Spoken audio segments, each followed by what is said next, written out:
Officially, welcome back to the Hearts of Man podcast. So today we're talking about an uncomfortable, misunderstood, and honestly, I would say long overdue, but we're addressing it in a different way today. And that topic is the toxic masculinity trap that no one warns us about.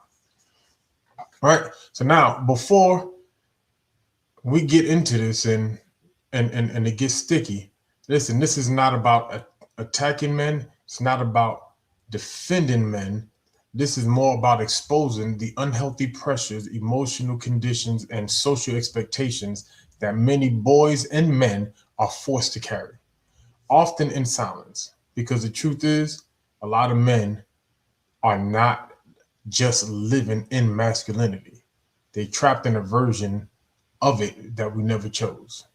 Um, and that trap can cost men a lot. Sometimes it costs their peace, relationships, emotional health, um, some cases their lives. And today we're gonna start breaking it down, and we're gonna get right into it. So let's let's go ahead and drag along. So with all that said, I want to kind of get into these definitions that I have. Um, the first one, let's just look at define masculinity, right? It is a set of traits, behaviors, or social expectations traditionally associated with being a male. Things like strength, leadership, confidence, courage, responsibility, and protections are often associated with masculinity. Now, when the term toxic masculinity is brought up, the conversation is usually brought up to say that it refers to cultural beliefs about what a real man, quote unquote, what a real man is supposed to be. It is the idea that men must never cry, never appear weak, dominate others, suppress emotions, solve everything alone, and prove their worth through toughness, control, or aggression. Or I would even say overworking. I would add that in there. Um, now, this next I got a question about this after I quote this next definition. But while I was looking this up, I saw one that said healthy masculinity. So healthy masculinity, they say, is strength with self-awareness. It looks like emotional honesty, accountability, discipline, protection without control, confidence without arrogance, and vulnerability without shame. So before I ask about the last one, the first two, do y'all have any? If I need to read over them again, do y'all have any add-ons, take away from anything that I said about masculinity or toxic masculinity? And I'm looking at Coach Face. That means yes, but he's trying to save it for the show. Um, I don't necessarily have an issue with the definition. I think that I think the definitions are a good starting point for the conversation. Um, I don't know about the first one though. That's the one I'm definitely a little bit hesitant about. I don't know what it is, but it's something in there that just is not it's not sitting well with me, and I don't know what it is. And it may come down to what we're talking about, like right here, the definition is who's defining what this masculinity is. Mm, Even the next definition, when it talks about the cultural beliefs, we talk about cultural beliefs. Which cultures are we talking about? And are these cultural traits different in different communities? Or is it a generality that we use every time we have this conversation? Is the way right. masculinity or toxic masculinity looks in India versus in Mississippi, in New York, in LA, in China, so when we're looking at the cultural beliefs, like I said, I want to know, dig a little bit more. I know we're going to get into it, but when we're talking about the cultures and the cultural beliefs, are we speaking in generalities, or when we speak about which cultures are we talking about? Yeah, I'm just gonna pull my car over to the side of the road and put my hazards on and wait. See, I told you I saw the blinkers going, bro. I yeah. saw it. I was where Coach was at. I had my blinkers on, had my hazards on, but then I cut them back off and I kept going. So Absolutely. Hey, yeah. so let me ask this question. With that third one, I almost didn't put it in, right? Do we need to define healthy masculinity if we correctly define masculinity? Do we have to say healthy masculinity? So I personally, right off the rip, I'm going to say no. I think that at the end of the day, we should just be able to use masculinity. However, comma, I think when we are talking about, actually, hold on. I was going to say, here's my initial add on to that thought. Maybe it's okay to use healthy and toxic only to separate the two when we're having conversation. However, comma, if we thinking of polarities, if there's an healthy, then there has to be an unhealthy with the toxic part. And then if we're just speaking in terms of masculinity and we're speaking about polarities, what would be the opposite of masculinity? Right. So then now I'm thinking about we don't necessarily need to separate the two. We need to either use masculinity or whatever is the opposite of masculinity. So that's where my pen has been put at. I'm on the side of the road now. See, that's kind of like my whole thing. Like these adjectives that we put before a word, to like define what type of it is. Um, and I'm wondering, and not that anybody need to research it or anything of that nature, but when we do a comparison, the same source that gave us the definition for toxic masculinity, does it also give us the same source for toxic femininity? Is there, healthy masculinity? Is there healthy femininity? But again, why the adjectives when at the end of the day, if we're talking about what the core competency of the thing is, it does not necessarily have to be described as healthy. It is what it is. At the end of the day, if it is not that, then it's just not that. So if it's not masculinity, it's just not masculinity. You know what I'm saying? So that's kind of like my whole point. That's why I say I'm on the side of the road with the hazard lights on right now, because I think as we continue in this conversation, it's going to become more impact. Yeah. I'm excited. Whew. I see a hoorah out there. Wait a Mhm. minute. My bad, my bad. Nothing to, listen, we love all our brothers in arms and sisters in arms, but we army strong all day. You know what I mean? One day somebody told me I could be all I could be, Anyway, uh I'm joking. What's your name? Phil again? B?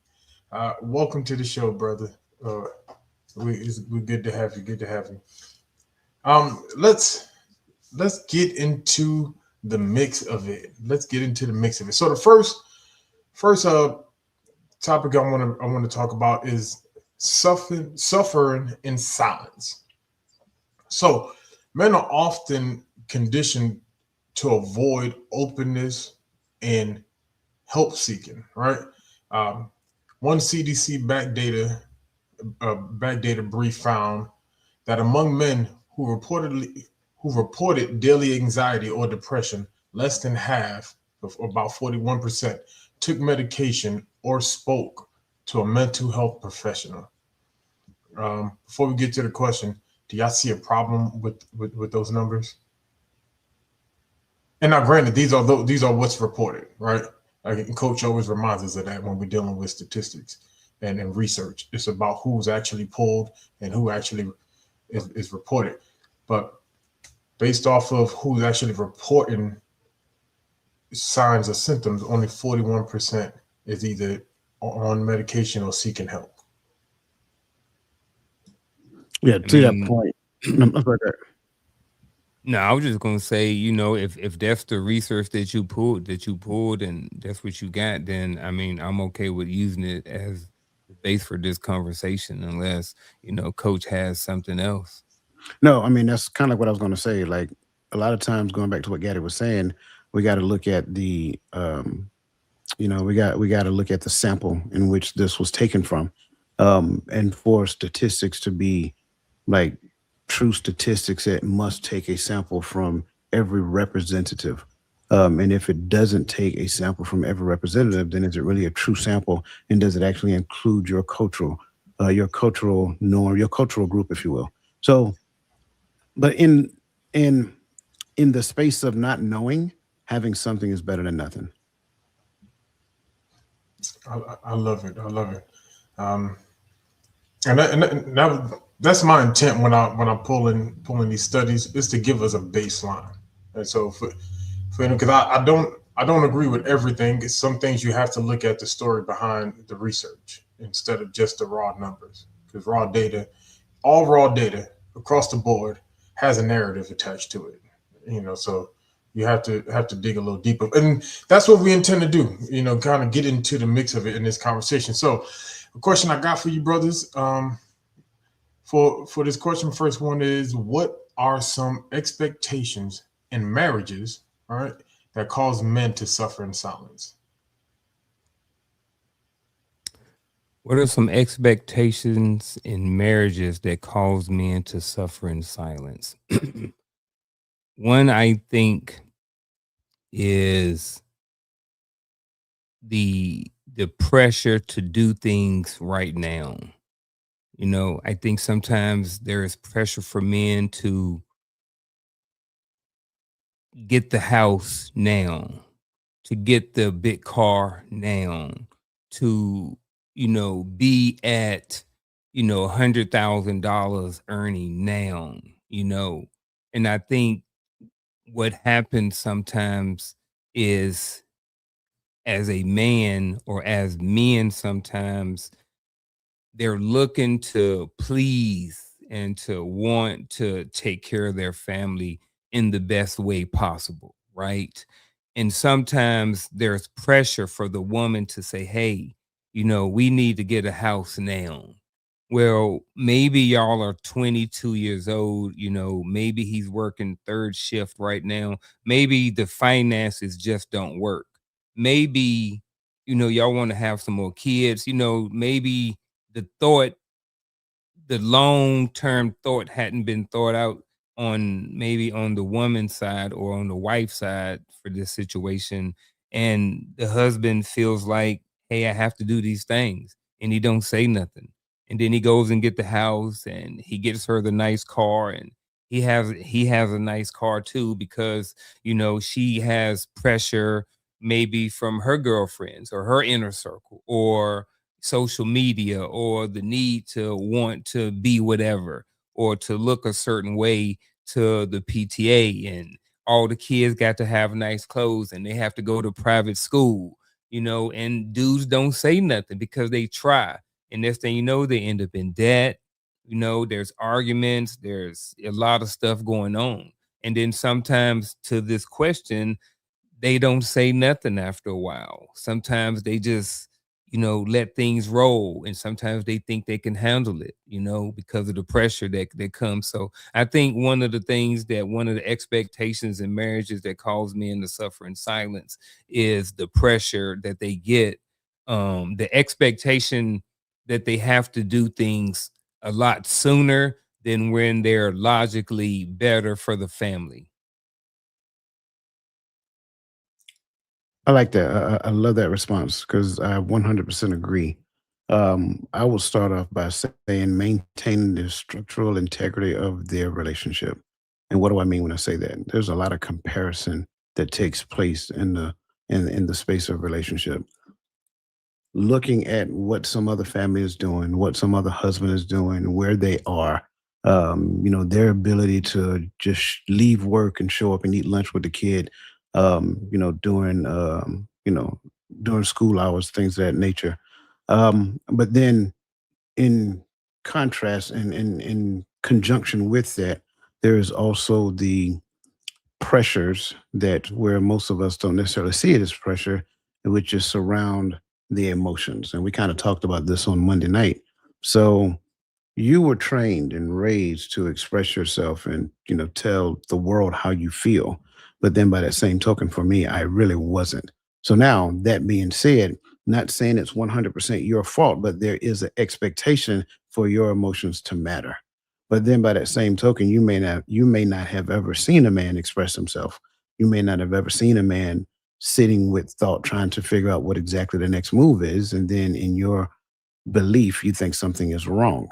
And it may not necessarily be anything wrong. It may just be him processing information. And then when you ask a question, he is like, well, nothing. And so in your mind, you think me saying nothing is deflection when it's really not deflection. It's more of processing and trying to understand and come up with a solution.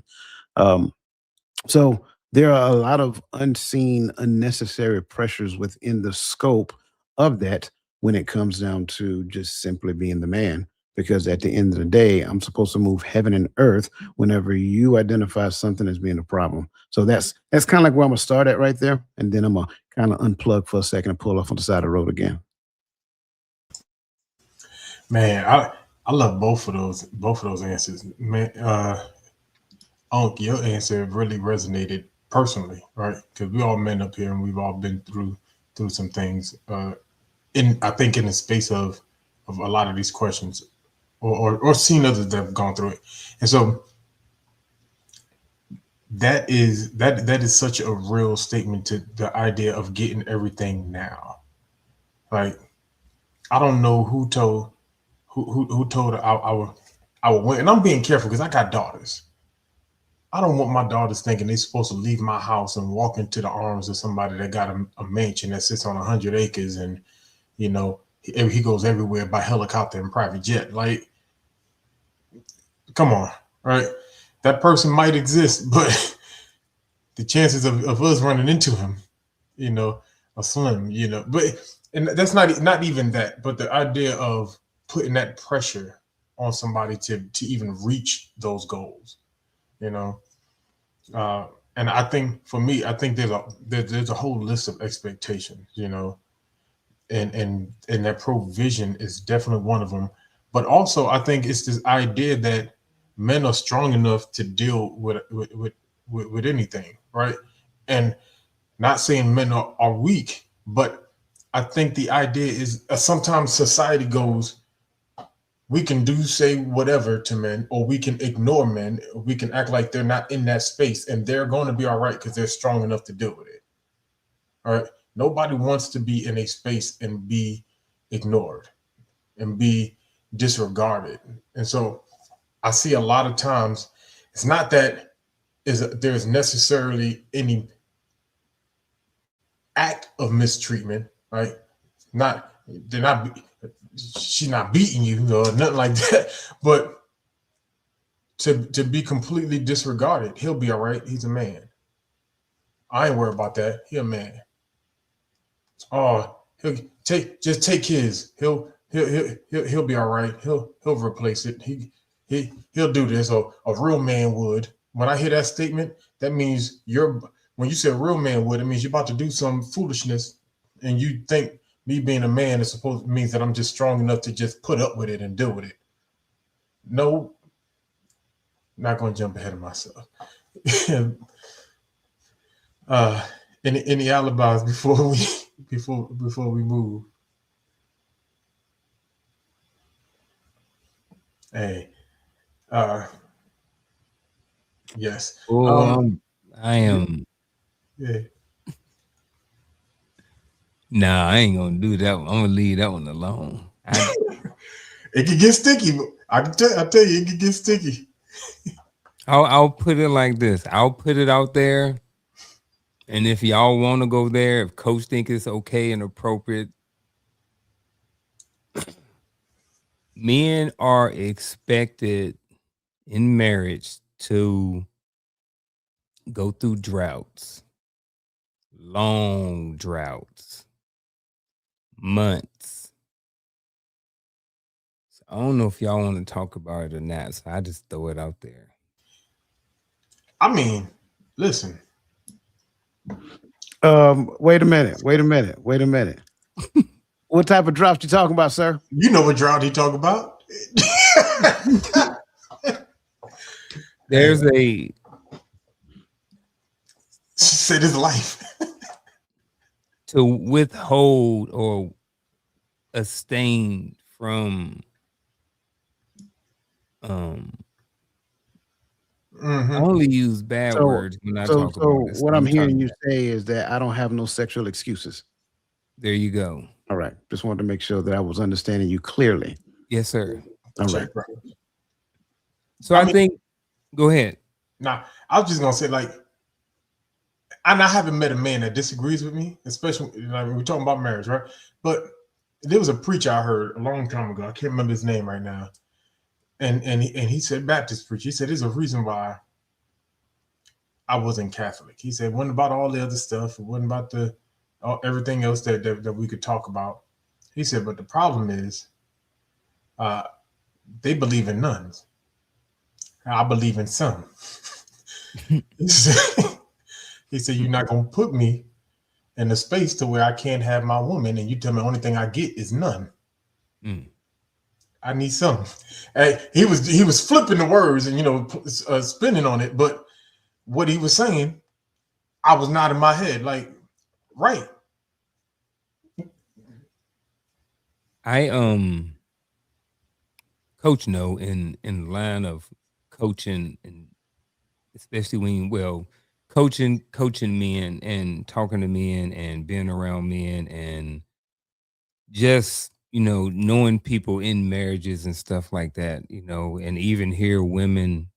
I've heard women talk about it, in conversation, and think that and these are now when I'm talking about marriages, I'm not talking about the regular marriage. I'm talking about a marriage that I'm talking about the biblical marriage, the people that got married under God, the people got married and said, who the body belongs to, all of that stuff like that, without, not withholding from each other, all of that stuff like that, that stuff in there too, so um I think I'm talking about those people who supposed to know better and to still do that and withhold and say that you're expected to just wait, and you're expected to um just suffer in silence until I feel like that I'm ready. You know what I'm saying? And I know men who in this situation and have talked about the length of time that it is in between. Now, I don't not going to go into details about why, but there are a bunch of different reasons why, and none of them are because of somebody was being unfaithful, so I get that sometimes, but I think that there's an expectation for men to just say, okay, I'll wait as long as it takes for you to come to a place or a point in your life to where you're ready to do something, so I think that that's an issue as well. Yeah, and let me say this. No one is saying that there are not scenarios or variables sometimes when this happens, right? Because I 100% agree that there are always two sides of the conversation, which is why I would love for the hearts of women one day to tackle some of these things we talk about from the male perspective. But I would say this. We're talking about the expectations, and then I'm gonna slide on to the next question. But we're talking about Hold on. expectations. I think. I want to I think I need to address that question that's in the chat. Okay. Yeah, bring it up. Yeah. So drought because of that time or after childbirth or manipulating. I'm not talking about someone who physically can't. There's a disease, there's an issue, the different things that you named up here, childbirth, stuff like that. I am maybe talking more about the manipulation or just even the thought of just, I just don't want to do it anymore. I just don't want to, whatever like that, but not for anything that is out of their control. Right, right. And I think, What you got, Coach? you know, he always ready. But I think when we talk about this one, for me, I think there is an expectation when it comes to to to to sex conversation, period, right? Because now we are always talking in the biblical sense, right? So we are always talking about husband and wife, right? Not just random people that we met and we say, oh, I want to be intimate with you now, but husband and wife. But I think the expectation is only one party gets to determine whether or not we should have sex in a marriage, right? And the reason why I say it that way, right? Because I know this is where the conversation gets sticky sometimes. The reason why I say it that way because if the woman is not ready or in that or in the mood or in the mind or she don't want to, just we respect that and we will respect that. But there are often times that if the man don't want, we start questioning now his manhood. What do you mean you don't want to touch your woman? You got all this women in front of you, and you saying no? I just got off a 16 hour or pulled a double or whatever the case may be, and I just might want to take a nap right now. But that's where those unrealistic ideas of how a man should respond comes into play, and so that's where I'm at with this conversation because I understand. Okay, yes, we're going to respect, you know, with the wishes over here, but sometimes that respect turned into, you know, no longer getting anything. So from the male perspective, but when we're tired for it, or when if the man don't want, there's always a narrative spun on it, you know. So that's why this conversation I think gets serious for me. So yeah, this conversation, this level of conversation can get slippery real quick. And Gaddy, I heard you say that there are two sides to the conversation. And I agree. There's always two sides to the conversation. But let's not mistake it. There's only one conversation. So if my side or your side is the focus in the conversation, then we're not focused on the conversation. We're only focused on my side of the conversation. So let's keep the main thing the main thing. And what is that? If there is going to be a standard that is rooted around how I feel, I'm just saying that for the sake of conversation.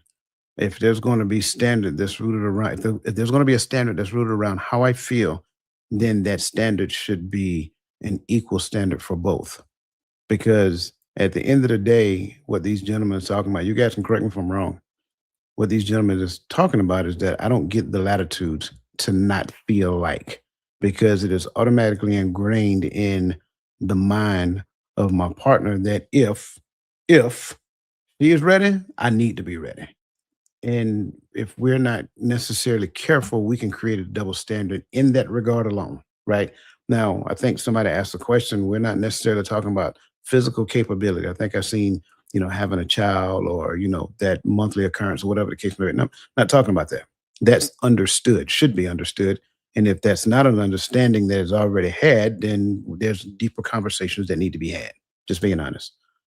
But if we're talking about gaining and maintaining and sustaining healthy connection, healthy relationships, then at the end of the day, when we have said conversations, we need to look at the double standards that are created. And I'm not just simply talking about in that regard, it's like across the entire table.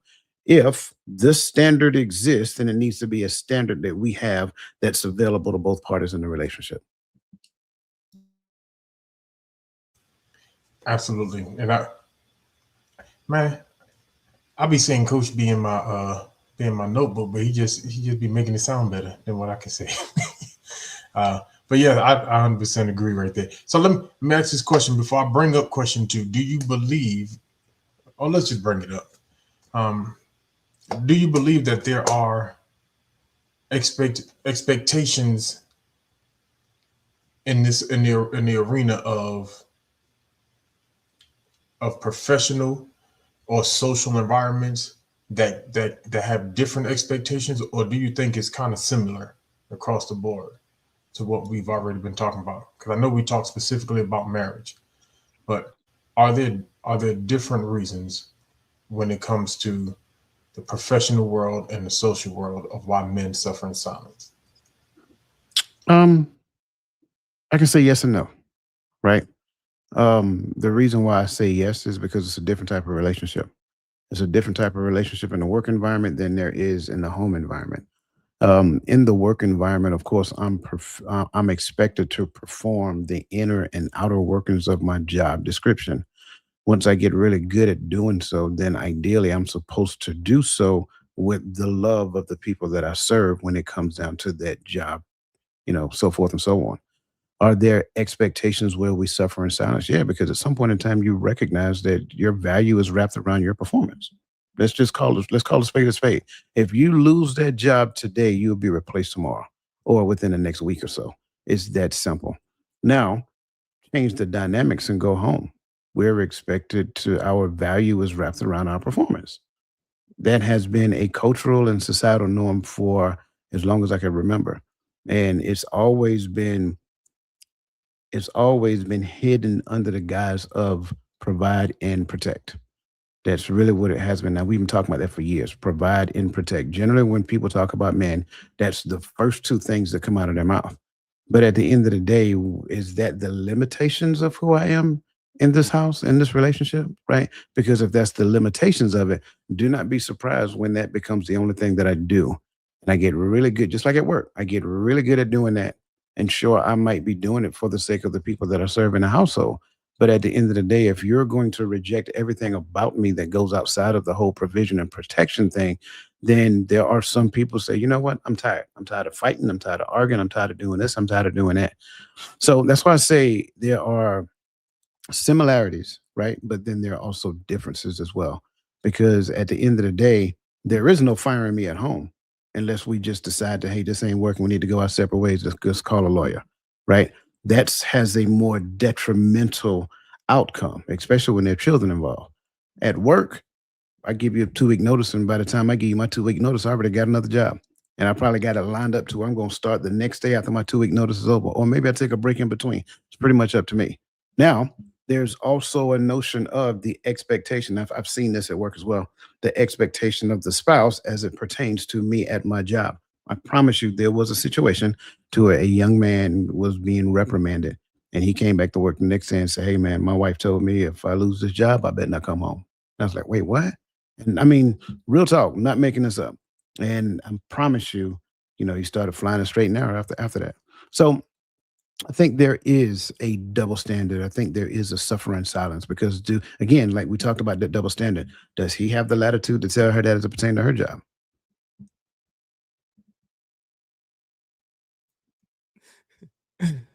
That right there. Um, what was the question again? Bring the question up again. There you go. Are there different reasons why men suffer in silence in professional and social events? I think I'm a add on a branch to Coach's talking point when he was saying yes and no. So I think, are there different reasons why? I would say yes. I think at the end of the day, if you keep peeling both of these back, the root of it will probably be the same thing. You really get to the root of the reasons why men suffer in silence in the professional and social environments. I think the root of it is the same, but I think maybe to what coach was saying, it may look different, in the professional setting, let's go back to the military, I don't remember how much, well, I remember hearing it, and it prevented me from getting the mental health things that I should have gotten earlier in my career. And that was that if you go to mental health, this is what I heard. This was a rumor. I've never saw it in black and white in no field manual or none of that stuff. So this is what I've always heard from a young sergeant or a young private or whatever it was a long time ago.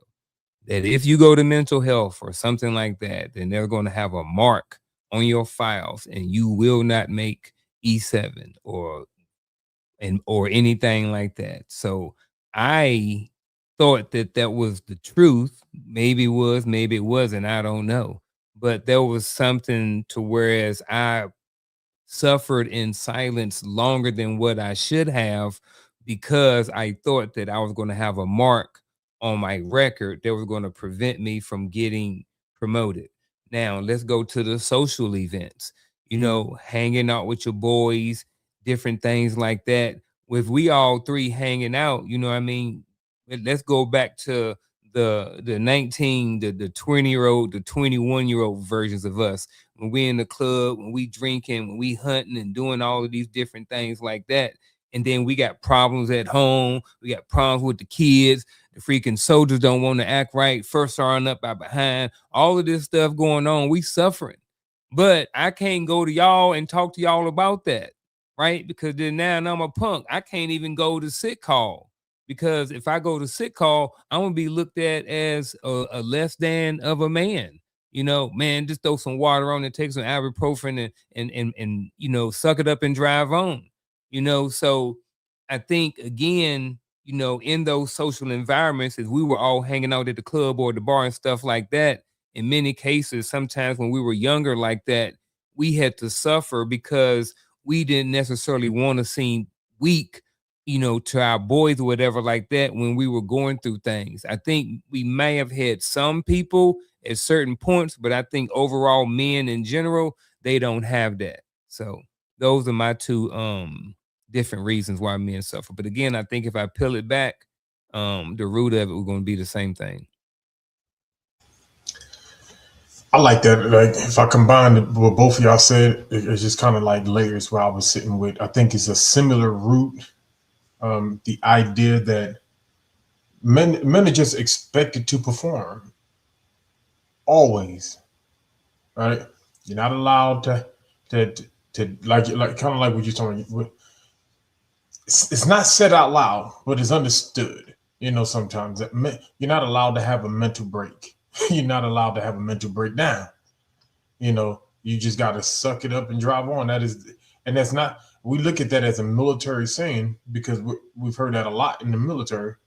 But for men, we've heard a lot of us heard that our whole life. You know, hey, you're a boy, suck it up. You and and I hear my sisters all the time when they were dealing with my nephews when they were younger, used to say it all the time, you're a boy, quit crying. How about just quit crying? Because there's nothing to cry about.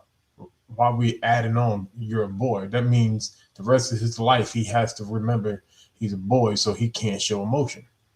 You know, and so because of that, a lot of things we shut up about.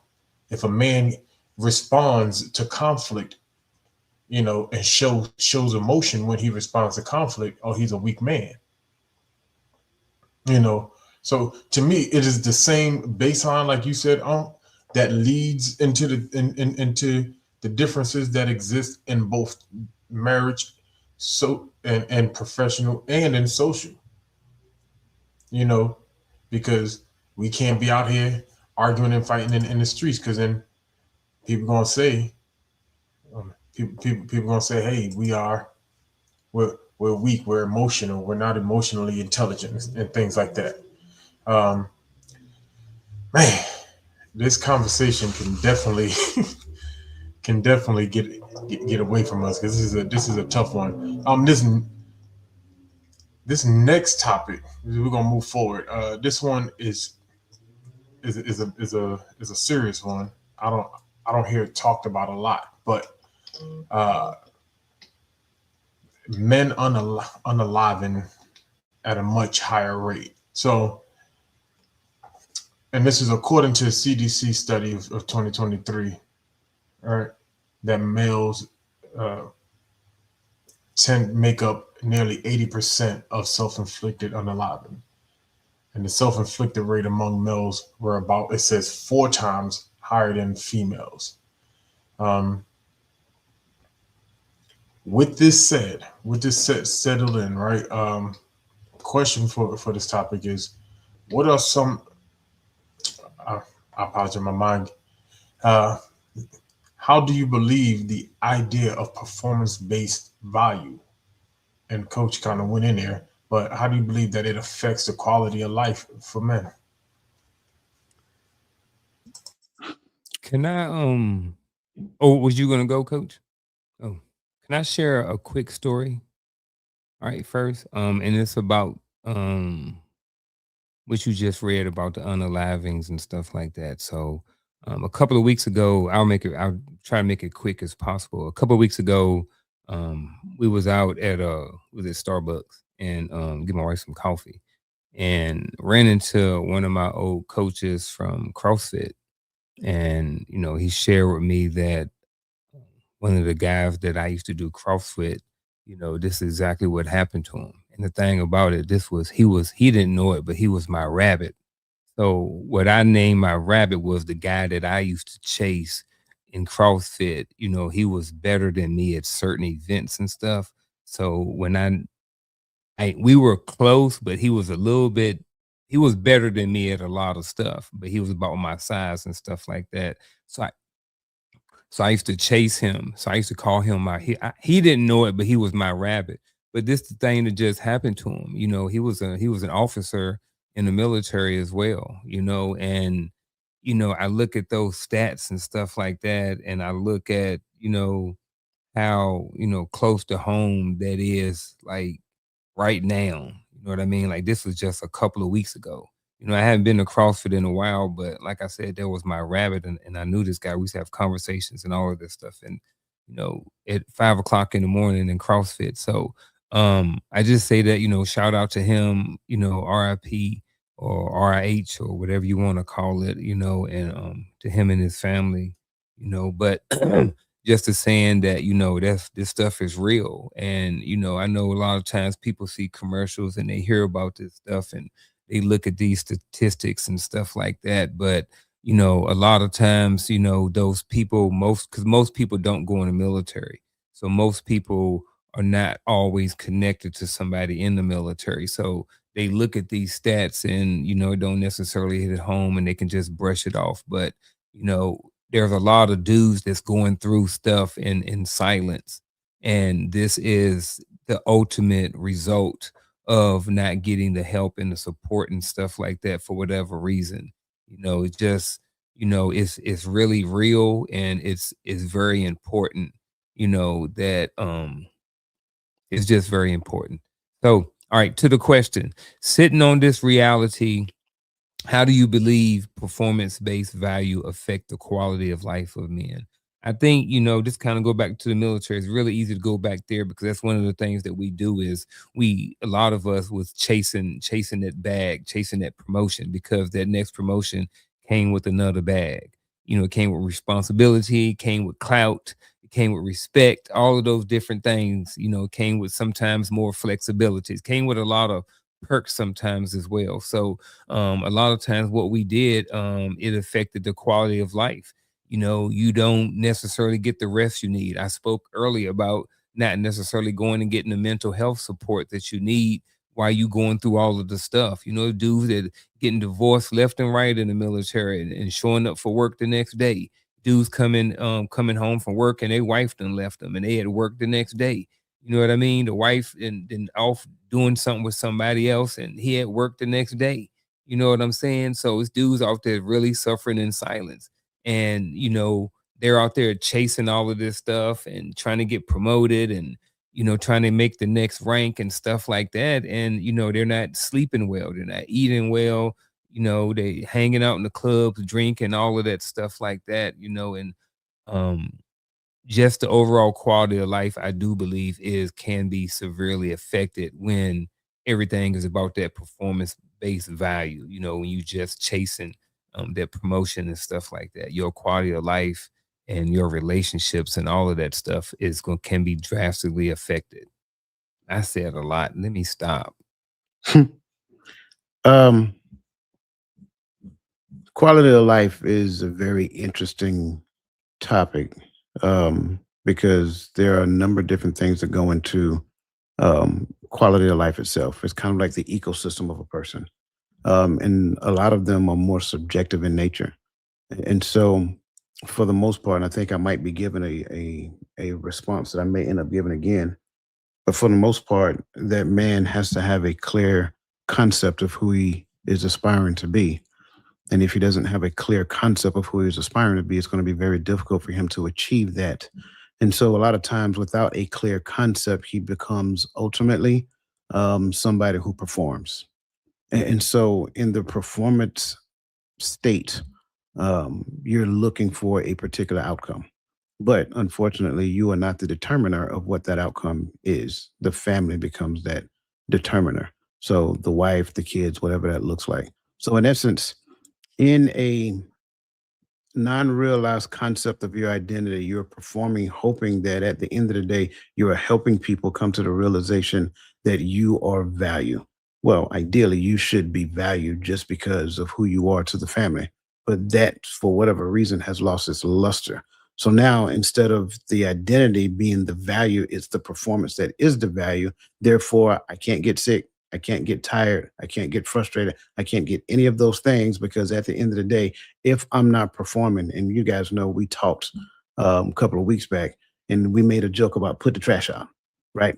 And y'all know how I'm about put the trash out and cutting the grass and stuff like that. But those are performance measures.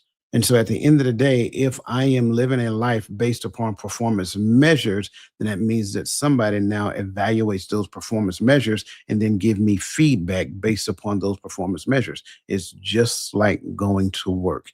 And at the end of the day, we live in a society to where, unfortunately, the man, because he does not have a clear concept of his identity, he does not even understand what those performance measures look like. And he sit around a lot of time looking for the response of the people that he is serving.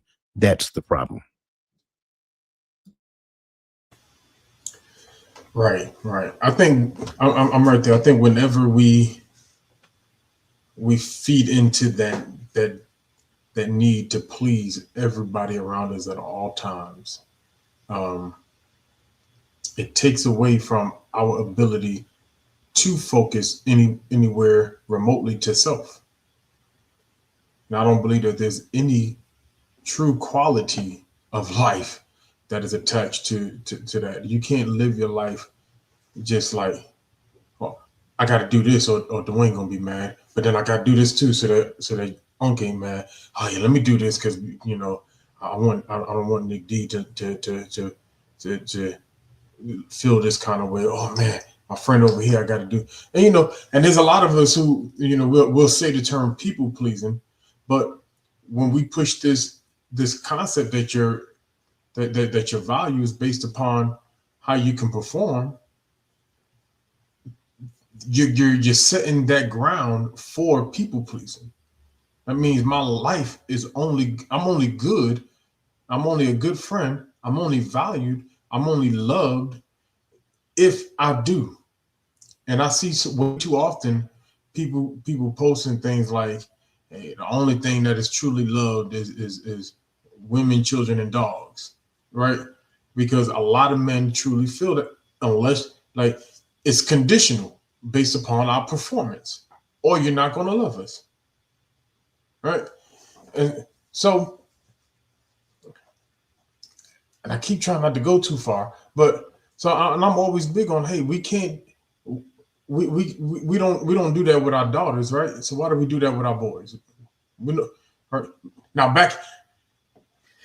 let me be clear. Back when my grandmama was alive, my grandmother used to always say, tell the girls, hey, y'all come in here when I'm cooking, or the boys, y'all get out the kitchen when the women in the kitchen cooking. We used to have those type, but it's where we're at today. We don't do that, right? So we don't say because you're a woman you should do, but we put that on the men, so you should do. Well, then if we're doing that one way, we're going back to what we were saying before. If we're doing that one way but we're not doing it the other way, are we saying that women are supposed to just do whatever they want and men are supposed to do whatever everybody else want? You get how the scales are slanted now. It's not balanced, But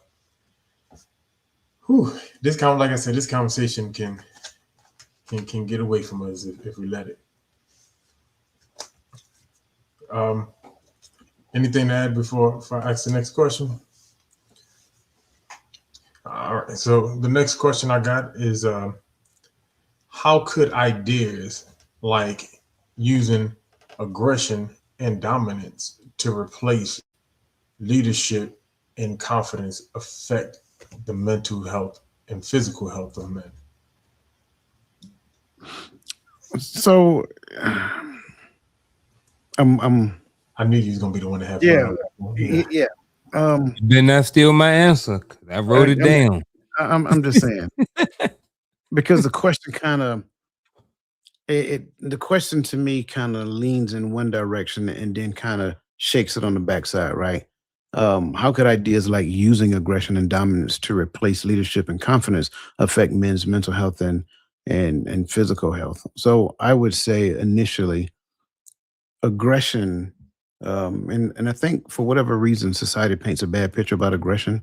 I think aggression is necessary at times as long as it's directed in the right direction and not at the wrong people, right? But I can't exist in a space of aggression for a prolonged period of time. It's like driving a stick shift and going from first gear to second gear and then hitting 80 in second gear. I'm redlining. So now when I continue to stay in that prolonged heightened sense of aggression, I kind of talked about this the other day. We kind of talked about cortisol, right? Because at the end of the day, that's like fight or flight on a constant. And once I'm at fight or flight, now it diminishes my, immune system. And then that makes me more prone to sickness and disease, things of that nature. So when we get to that heightened sense of awareness and try to exist in that, thinking that is leadership, that is a false perception of reality. In fact, that's not leadership at all, because at the end of the day, that should be like the last resort to resolve issues.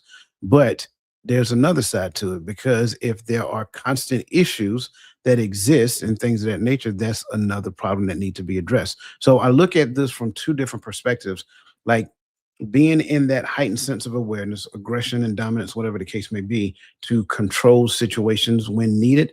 But then by that same token, why is that the case if it is the case? And trust me, I do understand that there are some men out there who do not have the necessary level of emotional intelligence to get to the point of understanding how to resolve conflict in a mild manner. But then by that same token, there are also situations to where conflict is the norm because the person that they're with are accustomed to drama in their life. And so when things are, calm and easy and whatever the case may be, they may create drama. So I think it's two sides to the coin when we look at this. But yeah, choosing aggression and dominance for a prolonged period of time is very unhealthy because that's going to promote disease. Okay.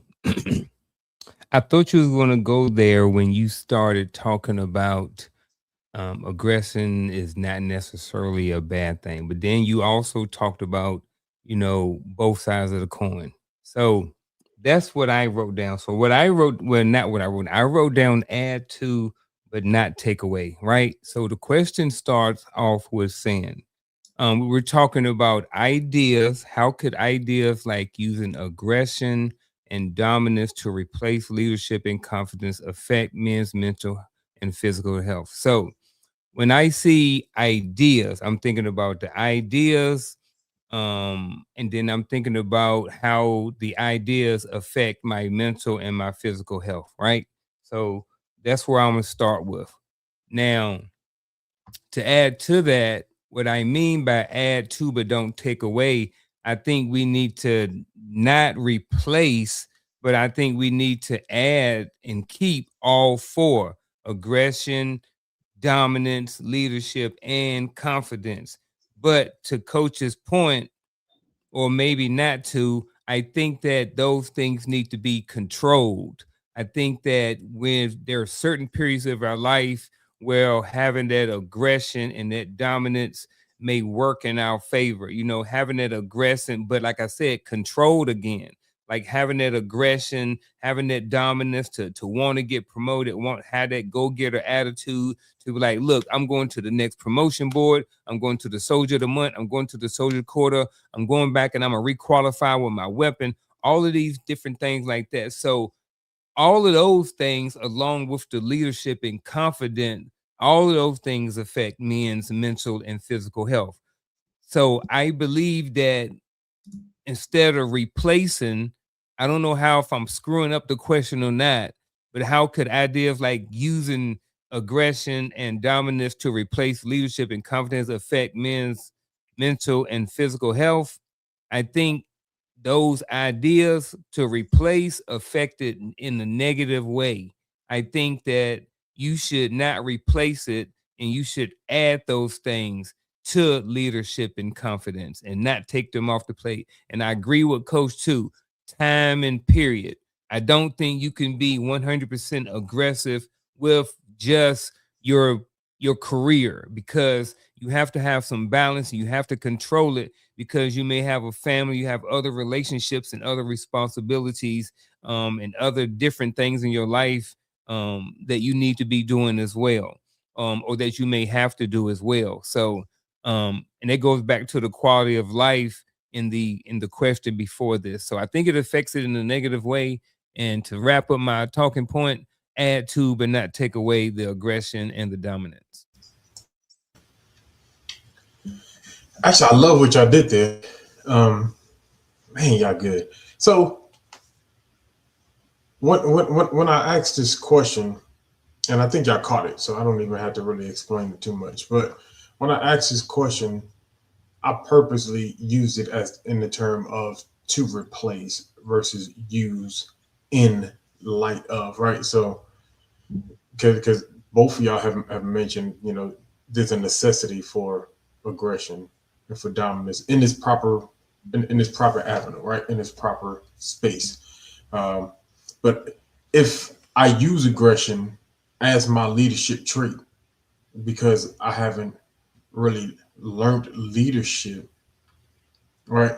That's a learning situation. That's I needed to get time out to get some mentoring, some training, to see how effective leaders that were over you operated, and what can you adopt, because I don't think aggression can be the leadership style, but it is definitely a necessity in how, especially as men. You can't tell me you want me to go out there, provide and protect but not be aggressive. All right, I gotta have that in there. Right?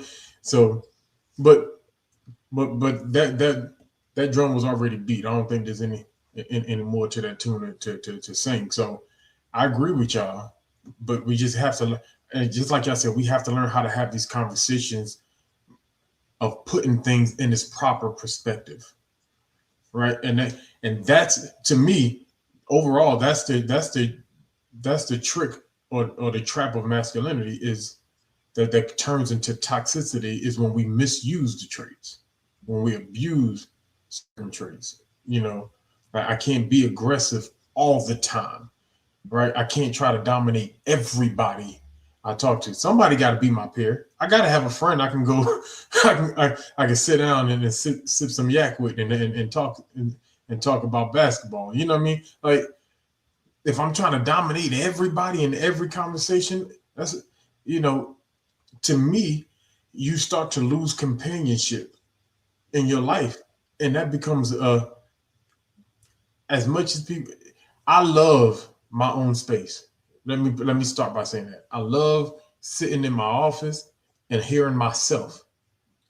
All right, but can I imagine never being able to pick up the phone and call one of my brothers? Never being able to say, "Hey, let's go grab something to drink," with any of my brothers or my friends. That begins to wear at the fabric of it, because now you have to find ways to keep your mind going and keep, just because you isolated yourself. In a sense. Mm-hmm. Yeah, can I? Because if we can bring up that definition of aggression as defined by Google, I think this is why I say we got to. Just because it exists out there doesn't mean we need to take it for face value. Because in this particular definition, it shows and is articulated as aggression as a bad thing, right? It's only a bad thing if I use it the wrong way. But at the end of the day, if somebody breaks in this house at 3 o'clock in the morning and we all in the bed, you want that act of aggression, because what the part that this definition does not highlight, it does not highlight deter, and it does not highlight confront. And so at the end of the day, when we look at aggression, trust and believe. If you laying beside any man and something going on downstairs, you say, hey, go downstairs and see what that is. You go downstairs and see what that is. I guarantee you on the phone the next day telling me he less than a man. So that's why I say we have to look at certain definitions that exist and then ask ourselves the validity of these definitions. Because I promise you that it's a thing called readiness, right? I always talk about the Most High from two perspectives, because he is the God of love and peace. But in order for love and peace to exist, he also has to be the God of war. And if war was never available, then trust me, peace would not be prevalent. And that's the thing that a lot of us keep missing. Stop being confused. I'm not saying that you were, right? Stop being confused at what social society is trying to convince people that a thing is. It is not true. That's why the army exists. The army exists to deter war. How do they deter war? By being ready to attack at any given point in time. Coach, since we're on definitions, do you think you would be okay with maybe shedding a little bit more light on kind of like what I talked about, specifically my definition of aggression was just being, hard charged and just like trying to go get it. You know what I mean? It wasn't to the definition that I don't remember who had it. I'm sorry. But whoever had the definition, I apologize if I don't remember the name, but thank you for putting it up there. But it wasn't to that. So you gave a definition. I kind of gave a different one, and then there's the one from Google. So what are your thoughts on the definition that I had? With your definition, I can see that as an act of, I can see that in certain situations as an act of aggression, right? If it's something that I'm competing for, right, then sure, there may be an act of aggression in the competition aspects of it, because I want my competitors to know that there is a determination that I have within me that is not going to accept second place as an answer. But and again, that's why I say to a certain degree, but I also believe that determination is probably more so along the lines of what you were talking about as well. But I can see how aggression fits into that. But in this regard, when we're, based upon this question, I think again, when we allow society to tell us that aggression is bad, then now what we're doing is we're losing the ability to defend our own families, to defend and protect our own families. And trust and believe, when the zombie apocalypse happens, right? And I'm saying it that way in a particular way. Read between the lines, y'all figure it out. When the zombie apocalypse happen, you want these little tools I got hidden around this house to be ready. You want me to be ready to use them at any given point in time for the sake of your protection and longevity. So that's why I say we got to challenge definitions. Just because Google said that don't make it true. Right. Don't nobody want to watch a boxing match when nobody wants to swing. No, right? Like, and I think, and it's funny because we used to say this back in the day. Like, we saw this change in the NBA, right? Around the early 2000s, to where what was considered a foul began to change, and we're like, man, you want these guys to get out here and compete? Kind of just what you're saying. You want these guys to get out here and compete, and to show their athleticism and their competitiveness and their drive, and you don't think there's going to be any level of aggression? You can't call everything a flagrant foul, right? But that contact will happen in all sports, right? Because there's a level of aggression that comes with competition, and that actually brings more entertainment value to it, right? So just what Coach was saying. So we act like we can't stand the word aggression, but it's all around us, and it makes it, and it's honestly the thing that's been making us the most money. What do you think these actors are portraying in Marvel? Aggression. They're portraying now, but it's a billion dollar set of movies. Why? Because they out there fighting, shooting, flipping, kicking, punching. And I'm not saying aggression always look like violence, right? Or what have you.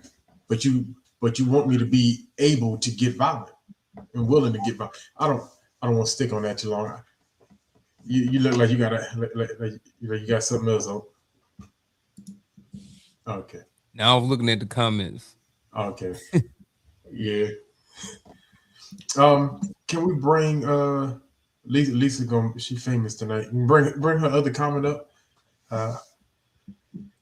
And time is moving on us, so forgive me. So she said, in my generation, for girls, it was do, but when we know better, we do better.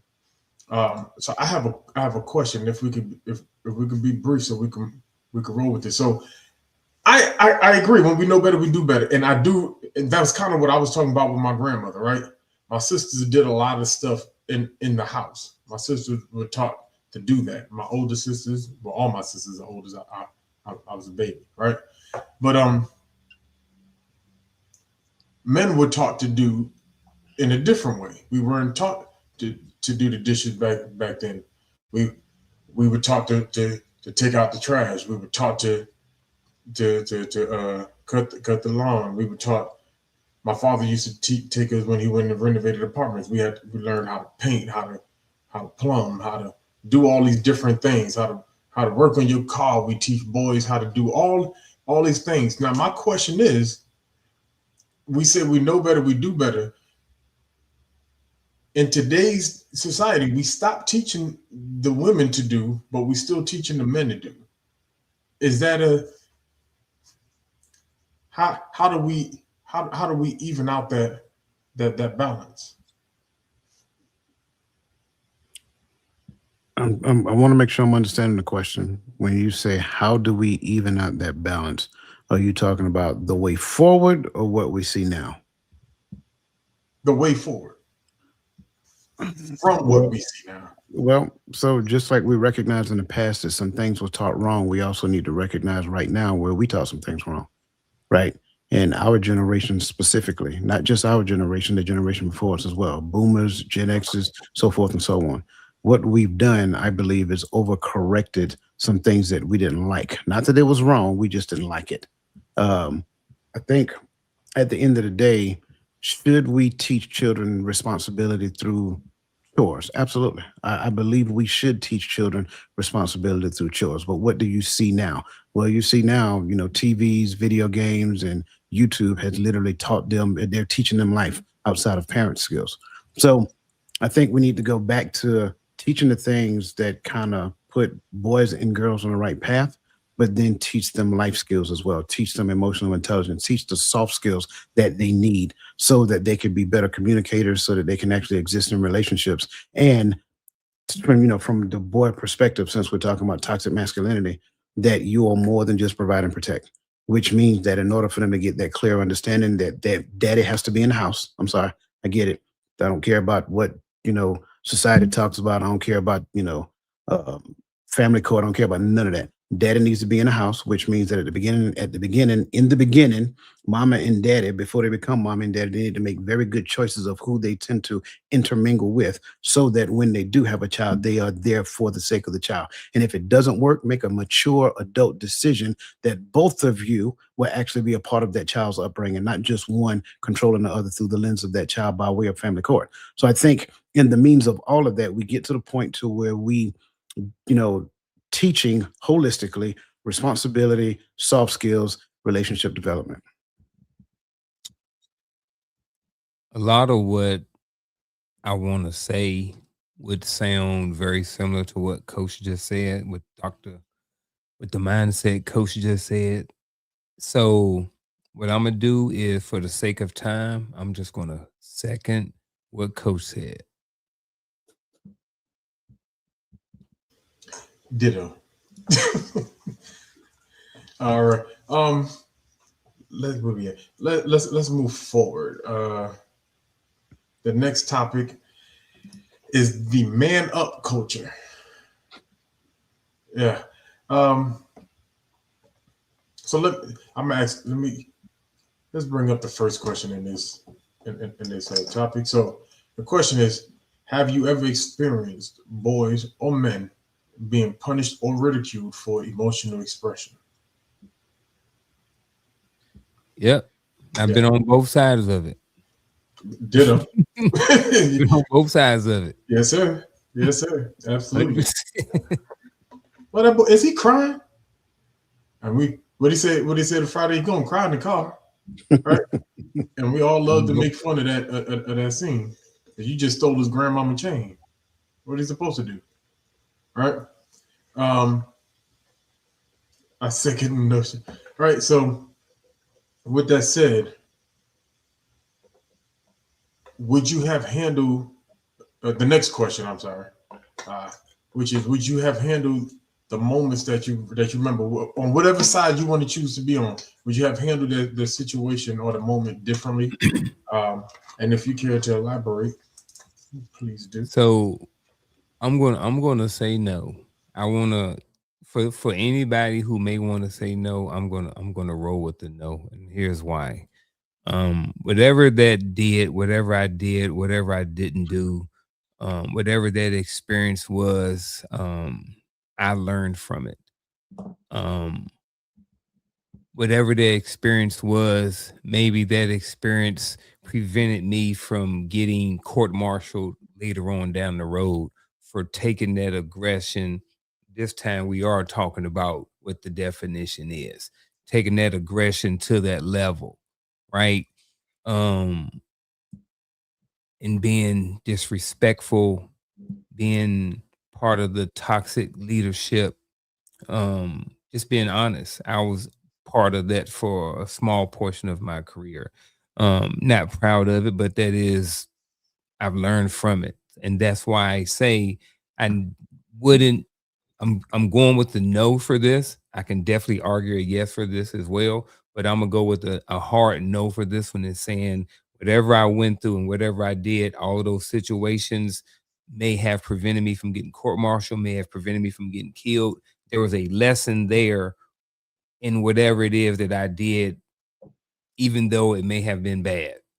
Um, but I can definitely, like I said, I can argue yes to this too, but I'll let Coach grab some.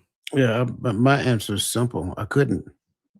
I couldn't handle it differently because I didn't create the situation. I was only the recipient of the situation.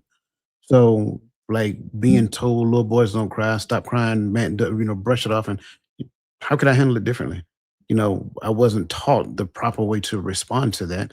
I just responded to it the way that I knew how. So when they tell you to stop crying, you stop crying. You try to, bite it in and deal with it and suck it up. So yeah, there was nothing I could have done differently. Now, in retrospect, when it came down to my son, like if something was to happen to him and he start crying, one of the things I told his mom, I said, don't be so quick to run to him when he is crying. Let him come to you. That's different now because now he is dealing with those things that have bothered him or hurt him, or even in some instances may have injured him. It may have hurt for real, physical pain, but he is processing that on his way from getting up and coming to you. So, yeah. Absolutely. And I feel what you're saying. Because as the recipient, you really can't do anything differently. I guess in my mind, when I was writing this question, I was thinking, if I'm putting myself in the mind of the person who was doing the ridiculing or what have you, or and it's funny when I've witnessed, I've been a victim of it, and I've been a perpetrator of it. Right? I think that like Uncle was saying, I've been on all three. Right? As the viewer, there were times that I have done things differently because I don't like seeing people bullied, mistreated, or what have you. But I think your response, Coach, is my response to what I did differently overall, which was I try to do differently with my boys. Now, granted, my parenting situation is different than some, but when I can interject, when I have that ability to influence, my mindset with my boys is, especially when they were younger, to let them cry. can't run to every aid. And I think that's where this thing we keep talking about, emotional intelligence, begins to get created in the man, is when we allow him to allow that little boy to work out his own emotion. Because I can't tell my son, you have to learn when to express your emotions. It's not that you can't show emotions, that you have to understand when is an appropriate time. Place, space, and person makes a difference. All right. You, you might not want to go to, if you like that job and the boss made you mad, you might not want to go cuss him out. Not right there on the spot. You might want to take your time, collect yourself, go sit down, and think about what you want to say. And if you want to address it in a proper way. Right. But I think that starts right there with that, let them cry it out. I think too often we run to our children's aid every time they cry. But guess what? I do it with my girls too. I don't, and I know as daddy, I hate hearing my girls cry. I hate hearing them cry. I hate calling my youngest son sometimes. Not hate, but you know what I'm saying when I say, because when my baby girls get on the tablet and they see his daddy, when are you coming home? And they start crying. Daddy, we want to see you. Daddy, can we come with you? Can we? And they sitting there crying, and I don't really have a response, because my response will come off, as microaggressions. but what do you say to those little girls, right? And how do you respond to that? But but that's their story. And if I try to cry with them, oh baby, it's okay, let me hug you, they won't be able to they won't learn how to handle the emotion of not having daddy there. Because guess what? That's their reality. I can't rewrite their story. Their mama picked up and moved all the way to Georgia. So, and they have to learn to grow up and be healthy emotionally in spite of that situation. So I can't join or pacify all the time. And I know that that's a hard thing to say. I appreciate you, sis, but that's a reality. And that's how I fix it. I fix it in the next generation. Man,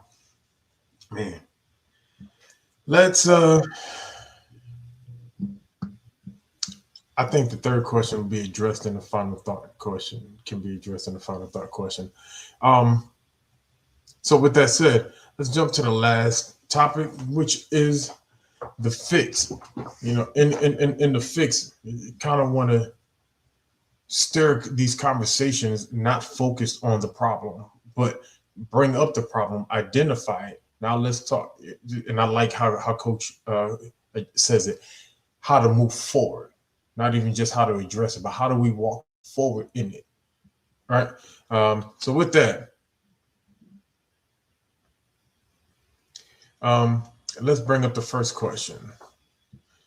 Where do you believe we, as men, learn our relation? I don't think I wrote this right. We learn our emotions, our emotional habits in relationships. That's how I apologize for the mistake. Yes. That's my answer. Yes. That's really what happens. That's where we learn it from. Yes. It's not like somebody took the time to teach it to us. It's not like it was nurtured during any particular relationship. It's like it's almost like you say, I'm about to be an airplane pilot with no formal training. And then the only thing somebody taught you to do is take off from the runway. So now you're fumbling and fighting your way through the sky, trying to find some type of stable ground, trying to deal with turbulence, trying to do all of those different things. Is there, in most cases, now I can't speak for every man, but in most cases, either their dad doesn't deal with emotions, their dad don't know how to handle their own emotions, so they can't teach the son how to handle their own emotions. The dad was absent, so he didn't have the ability to teach them how to handle their own emotions. mom really can't teach you how to handle emotions through the lens of a man because she's not a man. She can only teach you what she can teach you, and that's about it. So at the end of the day, my answer to this question is yes.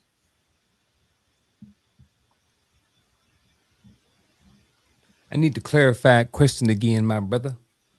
Yeah, my bad, because I did mistype. So is where do you believe that we learn our emotional habits in relationships?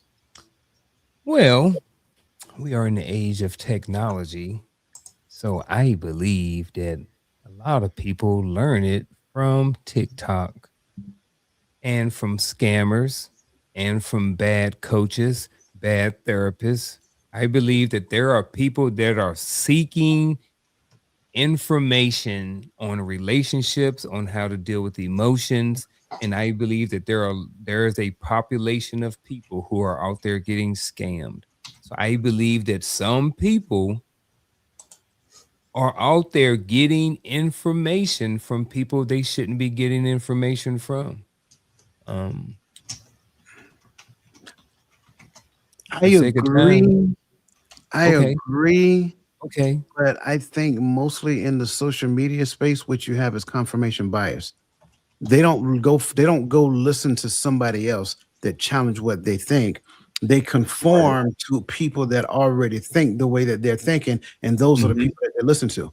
Like I wish Yeah. I had a dollar for every, and pardon my French, I love y'all. I wish I had a dollar for every video that somebody send me that a particular young lady is talking. And even though she may talk about the Bible, if you listen to what she is saying, it is not Bible, it is not Bible talk, it is Bible-ish, right? Because she'll still talk about the Bible, but then go back to a worldly concept. And it's like in my mind, like, oh my God, can you not see this?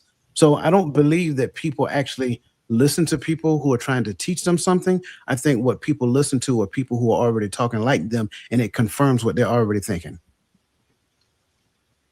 100%. 100%. I think that's why if you look at it right, some of the men who social media, even if you go greater than social media, right? Let's just talk. I don't like the name drop, but I'm gonna say it. Let's talk about Steve Harvey. How did he become from this from and think about it. He came from Showtime at the Apollo. This is what we knew him from. Then Steve Harvey show. Then he did a couple of specials that I thought was okay. And then boom, he's one of the greatest voices of all time. Why? Because he said what a lot of people wanted to hear. Mhm. He gave them exactly what they wanted to hear, and it feels good. It sounds good. And he wrote this book. I'm not. I don't think it's biased to say, but he said what women want to hear. Women are the largest consumers, so you sell to who you sell to, and so he wrote this book, Think Like a Man, and they really thought they were thinking like men in this book, right? But same thing for some right, and but that's how we get to the bad doctrine. We're preaching and teaching and saying what people want to hear, and it propels us, and those are the ones that we made millionaires, right? Gave these 10,000 followers or 10,000 congregation members, and the same thing on social media. You see men and women, and there's women who saying things that men want to hear. There's men who saying things that women want to hear, and vice versa. Why? Because they're trying to drive engagement, and Mhm. so that's where the confirmation bias come from, because they're all trying to drive engagement. They're not trying to help the community. Man. Whew. I could I could stay right here, but we are running on the church's money right now. So with that said, let's go to the last question.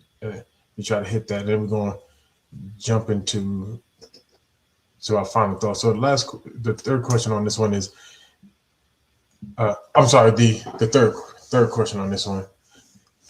That question for the parents. So, is the ability to combat the influences, right, personal, community, or global? So let me clarify, right? So is the ability to combat these influences, is that my responsibility? Is it something that we need to do as a community, or is it something that is globally influenced? How do we address this? Yes.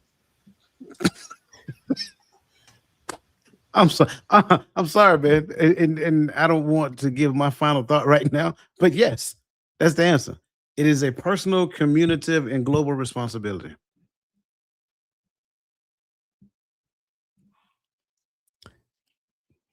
Yes, and definitely not or. I think definitely personal, communicative, and global. However, comma, at the end of the day, the person in the mirror. Even though, however, comma, there are communicative and global things that may be out of our control. At the end of the day, no one's going to stand in proxy for us.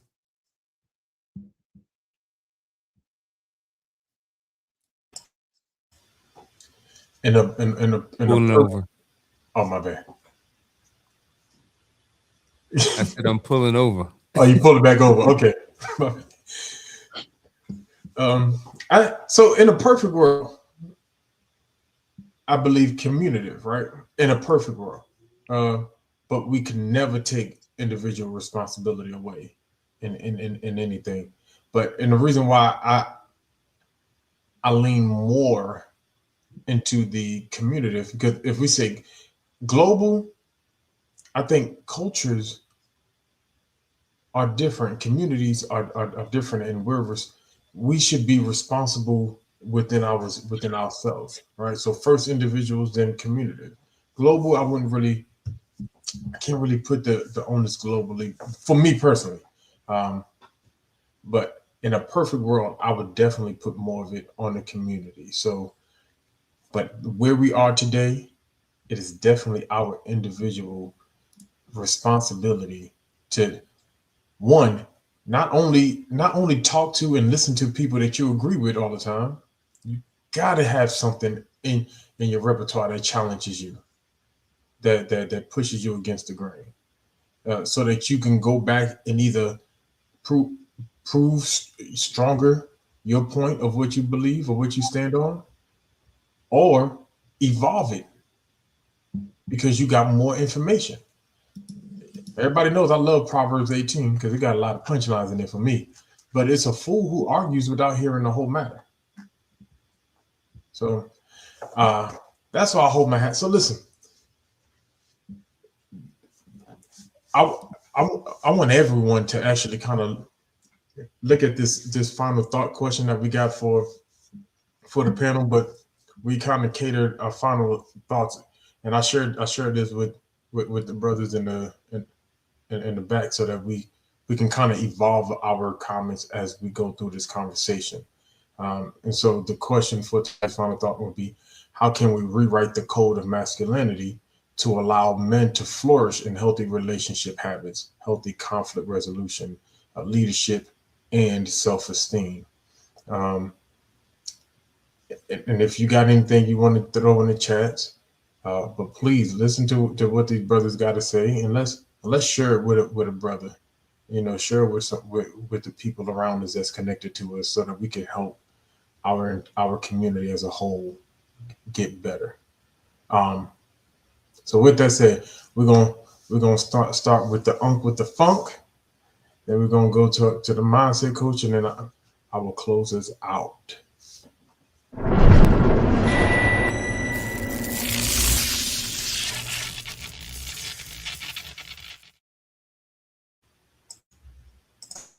So, for my final thought, the question is, how can we rewrite the code of masculinity to allow men to flourish in healthy relationship habits, healthy conflict resolution, leadership, and self esteem? I want to start by saying I don't necessarily think that we need to rewrite the code. I think that what we need to do is get down and kind of how we talked about earlier in the show is to use the term masculinity for what it is. Masculinity is masculinity, and then there's things that are not masculinity.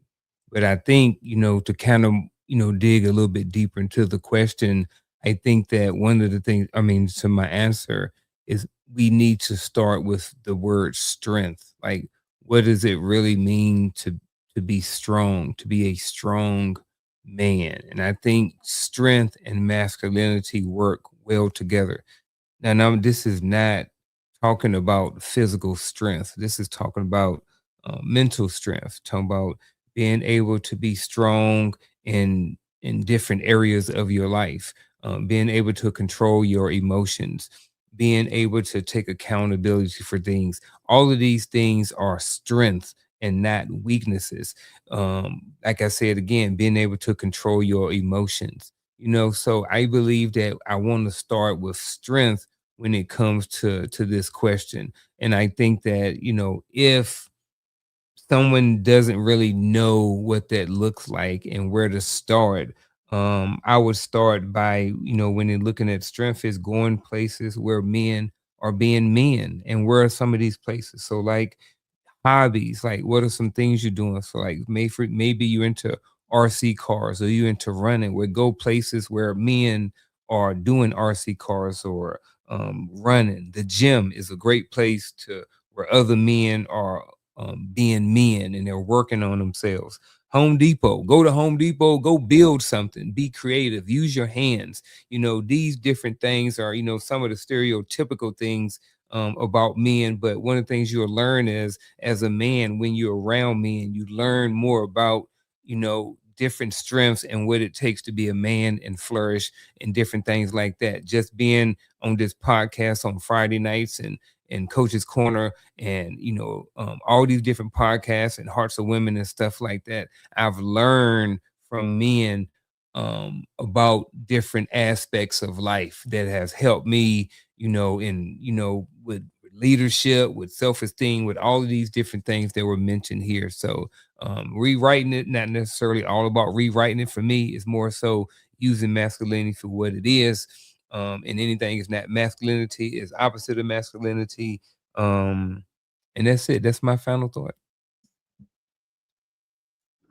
Yeah, I love this question, and I'm just going to give you a disclaimer right now.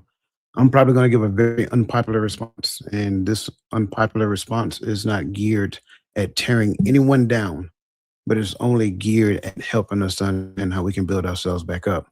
When we look at this question, how can we rewrite the code of masculinity to allow men to flourish in healthy relationship habits?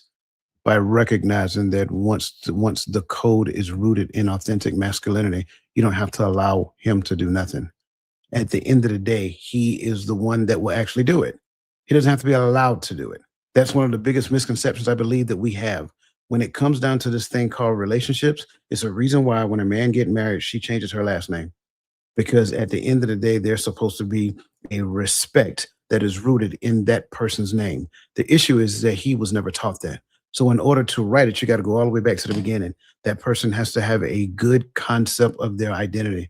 Once they have a good concept of their identity, then they can have a solid identity that's rooted in masculinity. From that point on, they can posture themselves in the seat of masculinity. Therefore, they get to express it in that manner. It's that simple. When we actually do it in that fashion, I think you don't have to allow a man to do anything. The man becomes that space in order for the family to actually thrive. That's why I stated previously, it is a personal, it is a community, and it is a global responsibility. Why is that? Because if I accept the challenge on a personal level, and if every man in this neighborhood accepts the challenge on a personal level, it now becomes a community responsibility. And if every man in every community accepts that challenge at the community level, it now becomes a county responsibility. And from the county, it grows into a state, and from states to states. It's not by happenstance that when we go and look at the scriptures, one of the things that resonates is that every creature must hear the word. That's a global responsibility. I do believe when we go back and look at it from a holistic perspective, the question becomes, what are you teaching as a man? I ask that question again. If you are a man, listen to me. What are you teaching as a man? The biggest question is, what are you teaching younger men? Because if at our generation, Gen X, if we're not recognizing that, hey, we did some things wrong, we understood some things wrong. So now we have a responsibility to teach those things through the lens of transparency, saying, number one, we did some things wrong. We didn't do it right. We overcorrected. And now we created more of the same problems that already previously existed. So now how do we right the ship? How do we get back in it? Go back and look at the concept of what manhood is all about, and then teach that, so that that young boy can now have a good identity of what manhood is.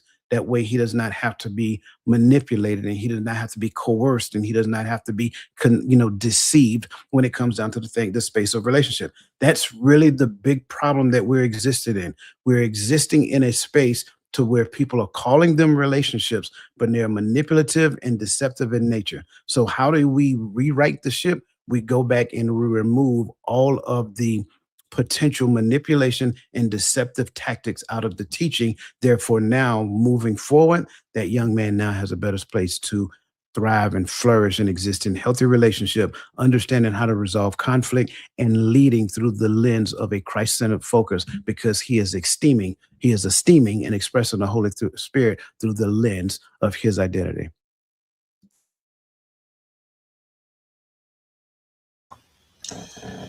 Whew, you brothers. I'm gonna have to rewrite some of my notes messing with y'all now. So the way I'm looking at this is, one, and I'm right there where Coach started at. One, let's identify what masculinity is. Teach it properly, right? Because once you identify masculinity, I'm right there. I don't have to, like you said, allow or make a man do anything. When he's taught properly, he will do the things he'll do things properly. But I want to put on top of that, my very first point is, get out of this space that fathers are not a necessity in parenting. We cannot continue to go down this route that we've been going. We can't keep going down this route to where the idea of parenting is single motherhood. I hear it.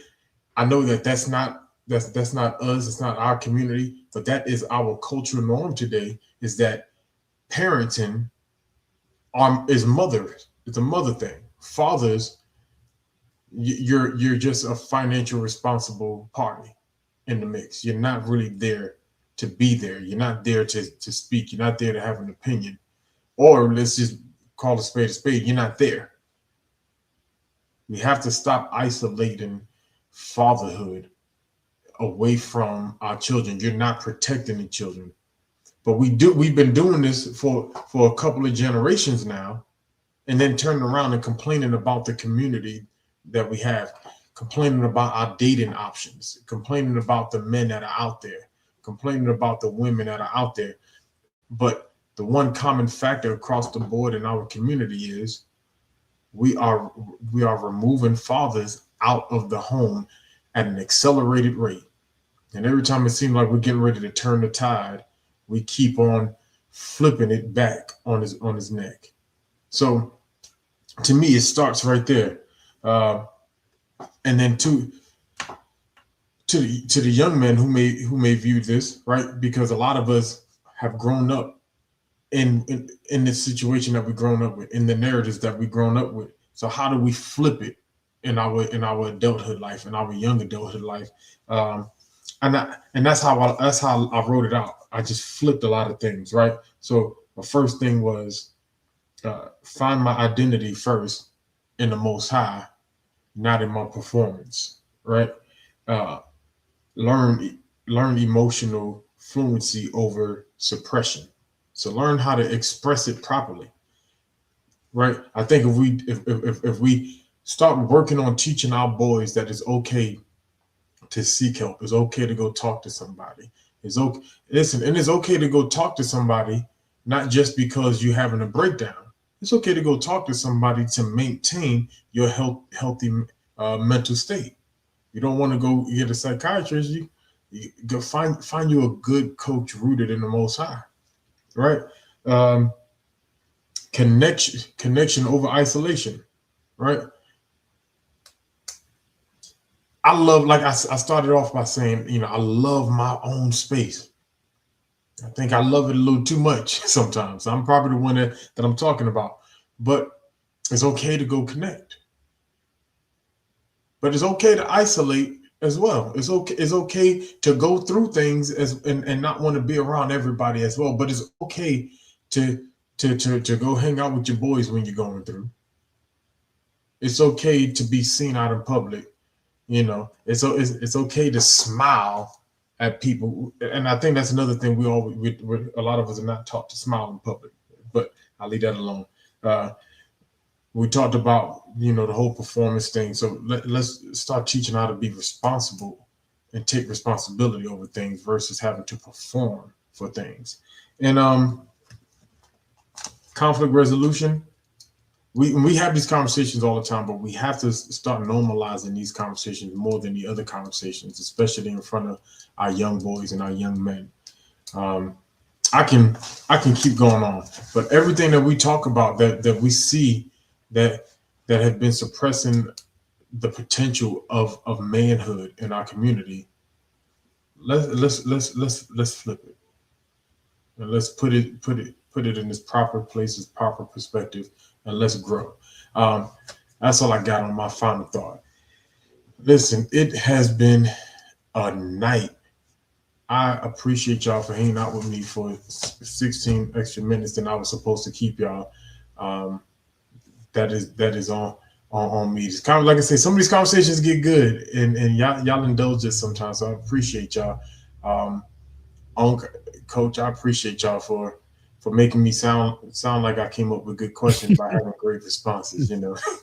Because we already know the panel drives the conversation, and so it's always appreciated, especially the work that we put into to trying to bring it to life. So listen, I think this is the third Saturday. So we have the Hearts of Women tomorrow. All right, so that will be 9:30 my Central Time, 10:30 Eastern Time. Go ahead and share this video with your friends, share it with your family, and then tell them if they want to, they want the other half, tune into the women tomorrow. All right, let's push the videos, the podcast out. Sunday, I think we're going live on Voice of Reason. That's her TikTok name, but that's Sister Lisa Keys. So let's join in there so we can join in for a really great conversation there as well. Do we got anything else, Coach, that I missed? Yeah, man, I do got one other thing. Listen, y'all playing around. Y'all better get this crystal creation. I'm trying to tell you, that girl is putting it out. The new Hearts of Men shirt. There's a new Hearts of Women shirt out there. I'm telling you, the designs are just coming and they are fire. So, reach out to that sister and let her know you want one. Because I'm trying to tell you, and it's not extremely expensive either. It's not expensive at all, to be honest with you. So everybody get your Hearts of Men shirt, get your Hearts of Women shirt. Coach's Corner as well. Get your Coach's Corner shirt. They're nice. That's fine. Hey, get your merch. Register for the conference. Let's get in there. Let's get in there. Any alibis to coach? No, man. Make sure everybody hit that like button and share it before you close this out. In the words of every sermon you ever had, and I do say who. With that said, listen, y'all have a great night. Y'all be blessed. Listen, my mantra has always been, be available for everybody that's around you. I think the best ability we have is our availability. That's with our mental, that's with our health. And I think that's what this conversation talks about when it comes to men. It's our availability, our mental, emotional stability and availability. Same thing to my sisters. I love you. I appreciate you, and y'all be blessed.